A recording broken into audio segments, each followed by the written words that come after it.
आपल्या शरीरामध्ये काय जास्ती आहे, काय कमी आहे, काय घ्यायचं, काय सोडायचं, या आपल्या शरीरामध्ये सुद्धा असं शिट्टीसारखं काम जे करतं ना, ते आपल्या या ऑर्गॅझममधून बाहेर पडणारे जे हार्मोन्स आहेत ना, त्या हार्मोन्सला हे काम दिलेलं आहे.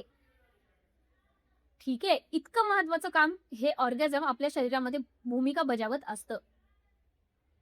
आणि मग काय होतं ना, की रोज आपल्याला ऑर्गॅझम मिळालं नाही, की कोणती गोष्ट किती प्रमाणात घ्यायची, कोणती गोष्ट किती प्रमाणात सोडायची, याचा ताळमेळच आपल्या शरीरात राहत नाही. आणि मग हे ताळमेळ पूर्णपणे डिस्टर्ब झाल्यामुळे आपल्या सिस्टममध्ये एक प्रकारचा स्टकनेस येतो. एक प्रकारचा घुसमटपणा येतो. मग आता ही घुसमट सगळ्यात जास्त कुठे अनुभवायला मिळते माहिती एक तर आपल्या शरीर रूपात आणि दुसरी आपल्या इमोशनल लेव्हलवर. आणि मग यातून विविध प्रकारचे मानसिक विकार जन्माला येतात.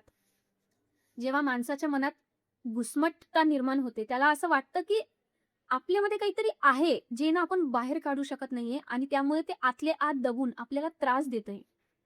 एक्झॅक्टली तसंच जर का प्रेशर कुकरला शिट्टी नसेल, तर ती वाफ जी आहे ना, अनावश्यक वाफ, ती आतमध्ये कोंडली जाईल आणि त्याने त्या प्रेशर कुकरचा भडका होईल.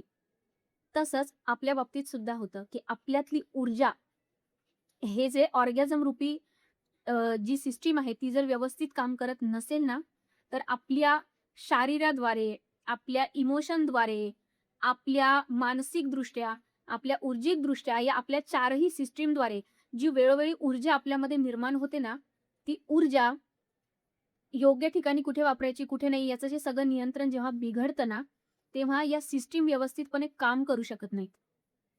आणि मग त्यातून जसं घुसमटपणा जन्माला येतो, मग हा घुसमटपणा काय करतो माणसाच्या आत? या सिस्टमला कुठेतरी हानी